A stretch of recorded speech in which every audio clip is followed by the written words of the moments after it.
I've been working for a billionaire family for 10 years now. Ask me your questions. Today marks exactly 10 years since I started working for them, and I decided to celebrate this date by answering your questions. In real life, I hardly ever talk about my job. My father worked for them as a driver for more than 13 years. He retired 2 years ago. That's how I ended up with this family. At first, I also worked as a driver, and now I'm a personal assistant. Very wealthy people, your family, your employer, or their friends and colleagues.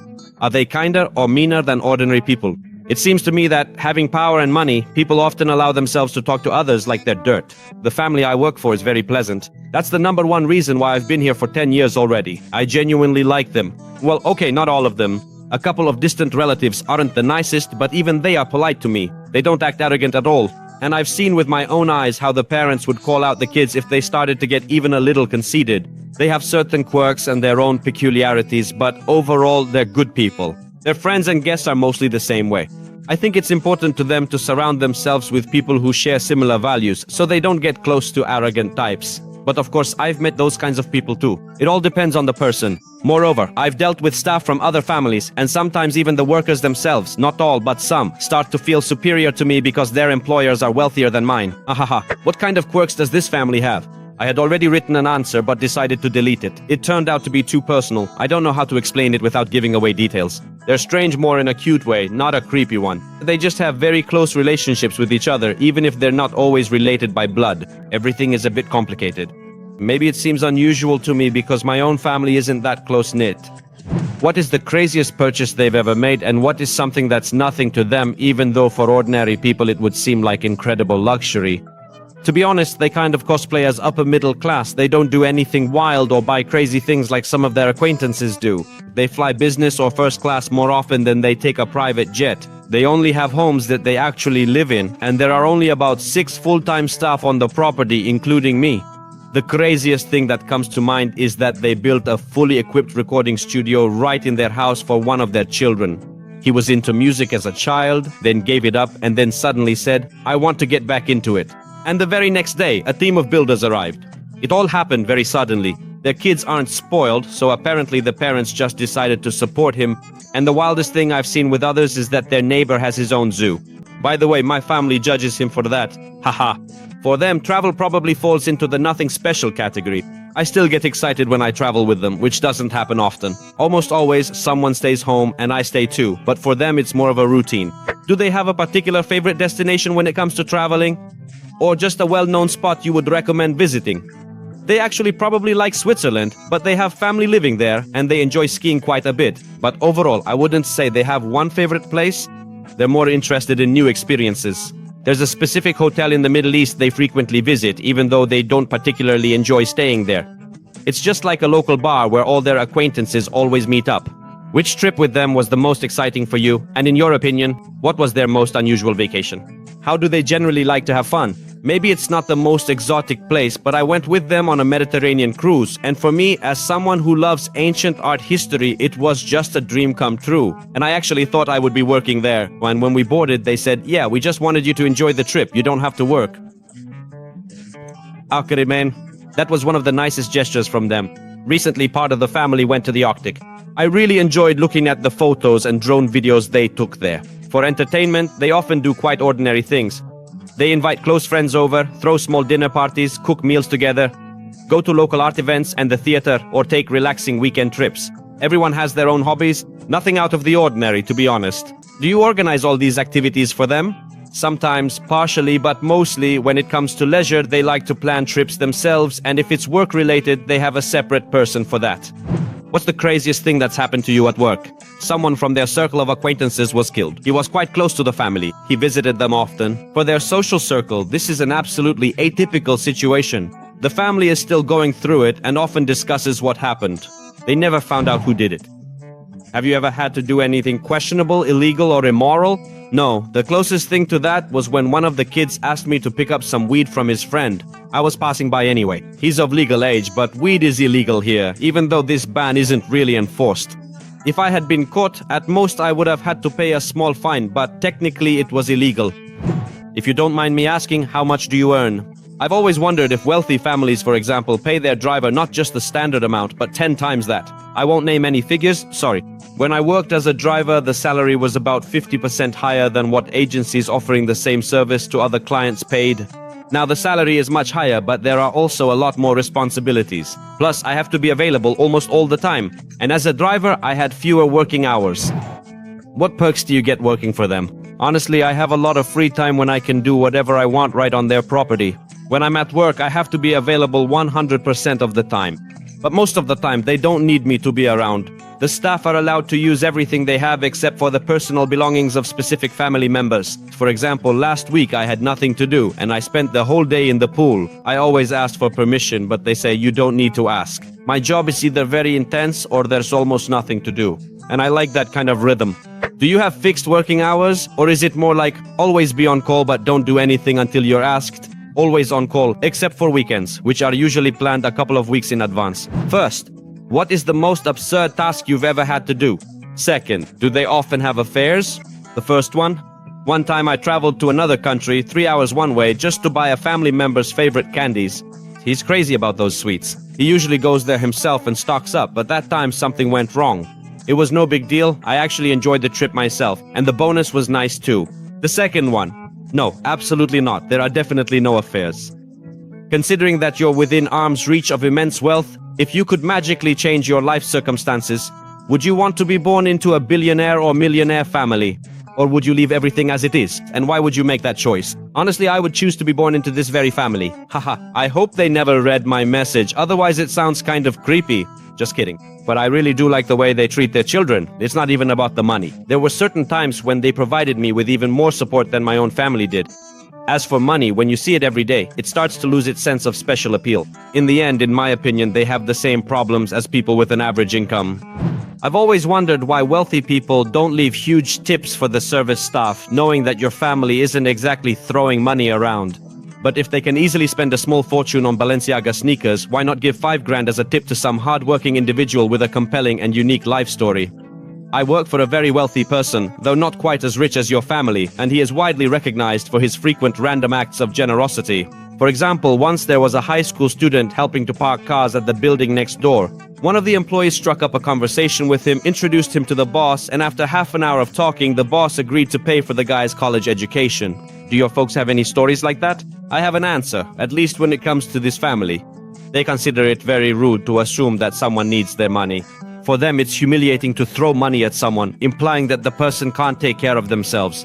I've heard them explain this to their children when they were younger. They leave generous tips, 20-30% of the bill. In our country, that's considered significant since we don't have a tipping culture and many people don't leave anything at all. I know that they helped an employee who needed surgery at a specific clinic abroad. They paid for the flight, accommodation, and the treatment itself. But they always carefully ask first if assistance is needed. And they help those whom they know for sure are truly in need.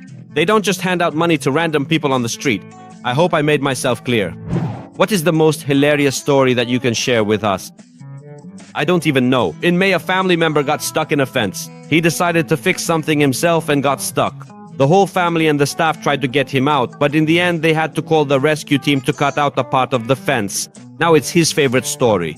I've heard him tell it to his business partners. First of all, thank you for such a great thread. It turned out really heartfelt. And as I understand it, you have to be there on site 100% of the time. And if you go on vacation or, knock on wood, get sick, does someone cover for you? Thank you. I'm glad people liked it. I think it turned out to be a good way to mark my work anniversary. When I have days off, my duties are shared among the other employees. However, most of my tasks aren't urgent. And if something is needed, the family can easily manage without me. After all, I'm really here more for convenience, not because they can't pour themselves a cup of coffee. What character trait makes them especially down-to-earth and approachable? They don't lose touch with reality. They can talk about how groceries have gotten more expensive. It doesn't really affect their wallets, but they understand that for ordinary people, it's a significant change. That's something I like about them. And what do they eat? I'm asking because with rising food prices, eating healthy has become almost unaffordable, especially when you're working all the time. Overall, they eat healthy food, but they're not fanatical about it. They really love fish and seafood. Or maybe I just notice it more because I personally hate seafood. Haha, one of the family members loves baking. She bakes really well and often, so they always have plenty of cakes and pies. Do you have any job openings? That's a serious question, LOL. For staff who work closely with the family or in the house, they almost always choose people they already know, former employees from their business, their relatives, and so on. I've never seen them hire complete outsiders. And what kind of benefits package do you have? If I understood the question correctly, I have a fixed monthly salary, bonuses, and paid health insurance. Healthcare is free here, but the insurance provides better coverage, dental, good clinics, and so on. Literally everything I eat or use on their property is covered by them. So, do you actually live on their property? No, there's a room where I can spend the night, but I live nearby, so I hardly ever use it. When you're on their property, do you cook for yourself? Or do they have a chef who cooks for the staff as well? The chef cooks for both the staff and the family. I can quickly whip something up myself if I suddenly get hungry, and lunch or dinner isn't anytime soon. The chef is a close friend of mine, so sometimes she cooks especially for me if, for example, I missed lunch because of errands. What other staff positions are there? You said there are 6 people working full-time for the family, a chef, a gardener, a cleaner, and so on. And another thing, did you take care of the cars yourself, or did someone else handle that? We have a chef, 2 cleaners, 2 security guards, and a driver. These are the people who work on the premises along with me. The cleaners and security guards work 2 days on, 2 days off. The family also has drivers from work who sometimes pick them up from home, but I don't count them. One of the cleaners also works in the garden. Sometimes they hire outside people, but not on a permanent basis. When I worked as a driver, I didn't service the cars myself. Do they even interact with ordinary people? Do their children have friends from among regular people? Can you imagine their children or other family members marrying someone of average means and starting a family? Yes, and yes. Perhaps there aren't that many ordinary people around them because their social circle is mostly connected to business. But they do have friends with average incomes, and they treat them the same as their wealthy friends. How do they invest their money? And did they ever give you advice about it? Stocks. Were they generous to your father and to you? When my father announced his retirement, they were understanding about it and gave him a huge unexpected bonus, and they offered to pay for my transition surgery. I decided to pay for it myself, but they covered additional expenses, accommodation, and other costs. That was very important to me. First and most importantly, it was because they truly stood by me during that tough time, while unfortunately some friends and family members did not. As a driver, did you ever see them get drunk? Yes, one of them used to get drunk often. He has a tough life. I always felt sorry for him, but he's been sober for several years now. Do they pay you well? Do you have your own place to live? Could you retire early? Yes, I have an apartment that I inherited from my grandmother. And I bought an investment apartment myself. But don't compare this to the US. Here, it's not as difficult. I probably could, but I'm not thinking about it yet. Tell me about their hobbies. The whole family loves skiing, and they often cook together. Personal hobbies include music, as I already mentioned, baking, yoga, meditation, 3D printing, photography, painting, and video mapping. One of them does her own manicures and is into nail design. To be honest, each of them has a lot of hobbies. This is by no means a complete list. I like that. Sometimes I try something new together with them. They go to the supermarket for groceries themselves. Did the children study at home or in a private school for the wealthy? Are they happy? Do you get tips? Do they have any family dramas, a crazy aunt, a jealous uncle, and so on? Sometimes they do, but mostly just for fun, lol. They might buy something useful, but in the end I still have to make sure that by the end of the week we have a complete list of everything we need at home. If they go by themselves, they just buy whatever they want, and I order the rest. The kids are already grown up, but they've had both experiences. It is a private school for the lower grades, covering roughly elementary and middle school. We have a slightly different system here, and in the upper grades it is primarily distance learning and private tutoring. The eldest child studied at a lyceum in another country, but missed home a lot and came back after just a few months. Are they happy? I think so. Recently, some of them have had good things happen in their personal lives. Their mood is largely influenced and shaped by their personal and family life. I receive additional financial bonuses from the family if I do something that goes beyond my standard daily duties, work on holidays, or if they think I've been working too hard.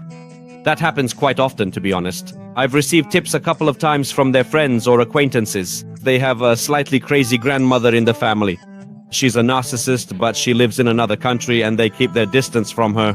I don't understand why they even keep in touch with her, since with other relatives they don't like, they just completely cut off communication. Do they do charity work? They mostly focus on cases that are personally significant to them. For example, one of their children has a chronic illness, and they support foundations that help people with this disease. There is a non-profit organization within their business that helps orphans. I don't know how to explain it properly. Basically, the business donates part of its money there. Are they old money, or did they get rich recently? And is there really any actual difference, except that old money doesn't always accept newcomers into their clubs?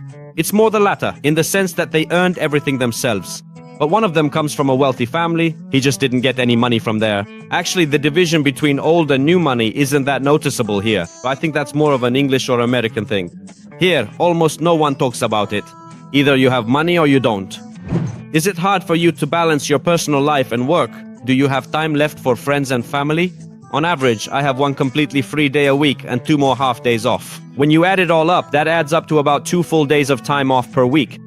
Plus, there are often hours when I have to be available, but I'm not actually busy and can do whatever personal things I need to do. I'm not in a relationship right now, but in the past, my partner had significantly less free time than I did. So we would see each other on weekends or in the evenings. My family lives not far from their house, so I visit them often. Overall, I don't have any problems with my personal life, but I'm not a very social person anyway. I don't need to see my friends every day. What's it like to be around them? Isn't it strange to see them spend amounts equal to an average person's monthly salary on literally anything? Now for me, it's like interacting with colleagues you like. I don't feel any power imbalance, and that's exactly what I like about this family, unlike other wealthy people I've met. Some treat you like service staff, even if they're polite about it. As for the spending, I don't know. You get used to it. Besides, as I already mentioned, they don't buy unnecessary things or anything completely crazy. That's probably why it's easier to accept. That's very interesting. My father also works as a driver for a billionaire, and just like you, I've been involved for the past 6 years. It's interesting to observe how personal assistants and head drivers can become close to such a wealthy family. I recommend holding on to them. People with that kind of wealth value loyalty and trust above all else. If the family is good, they'll take care of you. I wouldn't say that I'm close to them.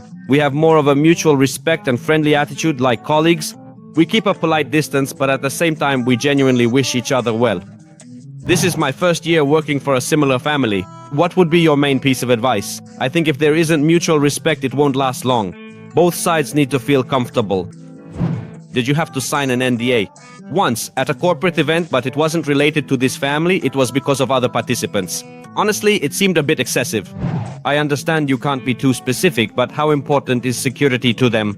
Are there bodyguards, 24/7 security on the premises and all that? I'm asking these questions just in case I win the lottery. There is security on the premises around the clock, but they don't have personal bodyguards. No one recognizes them or knows their names on the street, so there's no need for that. What habits or hobbies do they have that set them apart from the middle class? I'm not talking about money, but about what they do regularly that sets them apart. They very often go for long walks in nature. Maybe that's not the answer you expected, but that's exactly what really distinguishes them from everyone else I know. Ordinary people just don't have time for that. Haha. With that kind of money, it must be hard to trust people. If I were meeting someone new, I would first check the person out. How do they handle that? Honestly, most of the new people they meet are already wealthy themselves, but they're very good at sensing who is coming to them just for the money. It's not easy to hide, and they pick up on it quickly. It seems that their wealth was created by the current family members, not entirely inherited. As a beginner in the corporate world, I'm curious. In your opinion, how much time does the main breadwinner spend working? They're always working, constantly in meetings. What percentage of their conversations is about work? Do they talk about their field with passion, or does it gradually become just a part of who they are? They don't have a single main breadwinner. Several people run the business working all day. It's different for everyone. One is a workaholic, while the others maintain a balance. At home, about 30% of their conversations are about work. It's not too much, but when they do discuss business, they do it with a lot of enthusiasm. Are they religious? No, at least I've never heard them talk about it. I haven't asked either. Maybe someone does believe in God, but there are no religious items in the house, they don't go to church, and so on. What drives them forward when you already have everything you could want? What makes them keep working? They enjoy what they do. For them, it's like an endless race, not for money, but for success. For the sake of constantly improving, to surpass those people and companies they see as competitors. From the way they talk about work at home, you can tell they're still just as passionate about it as they were in the beginning. Do they have supercars like Lamborghini, McLaren, and so on? They have a Lamborghini from the 90s, a gift from the husband to the wife. He gave it to her back when they first made a significant amount of money. They hardly ever drive it. I think they keep this car for sentimental reasons. Do you see yourself working with them in the foreseeable future? And what's your least favorite part of the job? Yes, right now I'm satisfied with everything. What I dislike most is grocery shopping, especially when I have to go myself. Most often we order delivery. It's not that it's unpleasant, it's just very monotonous. How many children do they have, and could they not work at all if they wanted to? It's a blended extended family with several parents. It's a rather specific situation, so I won't go into details. There are 5 children in total, all of them are already adults. 1 lives in another country, 2 work in the family business, and 2 don't work and I think don't plan to. They do personal projects just for fun. Have you ever felt envy or negative emotions towards them? Or have you felt only a sense of deep gratitude? At first, when I was younger and had just started working as a driver, I was a little envious, mostly of their car. I wished it was mine LOL, but that feeling passed quickly. As I already wrote, all of that loses its appeal over time, at least for me. Probably when you realize that they are just people too, experiencing the same emotions, and that everyone, regardless of money, has problems. Sometimes I was more envious of their family relationships. To be honest, my relationship with my family isn't that warm. What are their views on the world? How do they feel about politics or important social issues being at the top? They are more open than most people in our country. That's another reason why I stay with this particular family. When it comes to social issues, they have progressive views. As for politics and economics, it's hard to answer without context or revealing the location. Overall, they are more liberal in their own understanding. But keep in mind, this isn't the USA. If you're curious about America, all I know is they don't like your president, LOL. Thank you so much for watching. In the comments below the video, if anyone has been in a similar situation, share your story and don't forget to check out our other videos. Hugs. Bye.